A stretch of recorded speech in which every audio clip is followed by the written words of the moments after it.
تو میرے بیٹے نے مجھے آ کے بتایا کہ ایک بوڑھی عورت آئی ہے باہر مسئلہ پوچھنے. توجہ کرنا ذرا بات پر اور خاص غور کرنا کہ عرض کرنے لگا ہوں. فرماتے میرے بیٹے نے بتایا کہ ابا جی بوڑھی سی عورت ہے. وہ کہتی ہے میں نے امام صاحب سے سوال پوچھنا ہے. فرماتے پردے کے پیچھے بٹھایا, میں بھی بیٹھ گیا تو بی بی آئی اور جچے تلے لفظوں میں فٹافٹ اس نے بات شروع کر دی. عورت کو حکم ہے غیر محرم سے بات کرے تو میٹھے انداز میں نہ کرے, میٹھے انداز. مرد کے لیے بھی حکم ہے بیویوں سے گفتگو کرے تو اس طرح کے جملوں میں نہ کرے جس سے توجہ پیدا ہو, موٹی سی دو حرفی بات کرے. یہ سارے میرے بھائی ان چیزوں کا دھیان رکھا کرے. عورت غیر محرم کے ساتھ میٹھی گفتگو کرنا, دلوں میں کجی پیدا ہو, یہ منع ہے. امام صاحب فرماتے ہیں بوڑھی تھی پر اس نے بات چھیڑی پردے کے پیچھے بیٹھ کے, تو بڑے جچے تلے 2-3 جملوں میں کہنے لگی امام صاحب مسئلہ پوچھنا ہے. فرمایا پوچھو.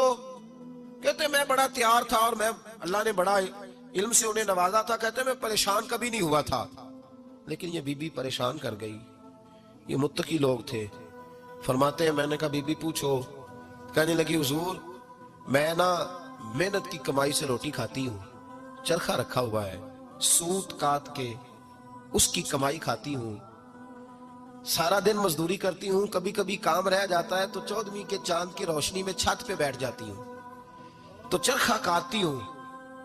بادشاہ کا لشکر میرے قریب سے کبھی کبھی گزرتا ہے, ان کے پاس بڑی بڑی لالٹینیں, بڑے بڑے ان کے پاس روشنی کے بندوبست ہوتے ہیں. لشکر بادشاہ کا گزرتا ہے تو بہت بڑا لشکر ہوتا ہے, کئی کلومیٹر تک وہ گزرتا جاتا ہے, تو کئی دفعہ اچانک اس کی روشنی بھی میرے چرخے پہ پڑ جاتی ہے. مسئلہ یہ پوچھنا ہے کہ اس روشنی میں جو میں سوت کاٹتی ہوں اس کی کمائی میرے لیے حلال ہے کہ حرام ہے؟ امام احمد بن حنبل فرماتا ہے میں تڑپ کے رویا. بی بی تو کبھی کسی نے پوچھا ہی نہیں, اتنی باریک.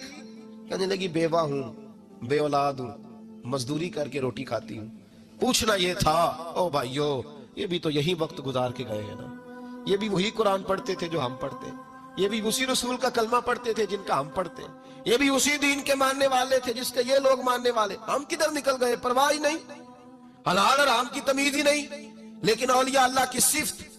حضرت امام احمد بن حنبل فرماتے ہیں میں چکرا گیا اور میں نے اس سے پوچھا پہلے تو اپنا تعارف کرا, تو ہے کون, تو کون ہے؟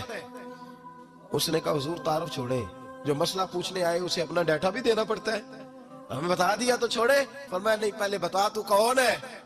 تو وہ کہنے لگی میں حضرت بشر حافی کی ہمشیرہ ہوں. وہ جو بغداد میں بابا ننگے پیر پھرتا ہے تو کوئی جانور گوبر بھی نہیں نہ کرتا گلیوں میں, وہ نیک بابا, میں اس کی بہن ہوں.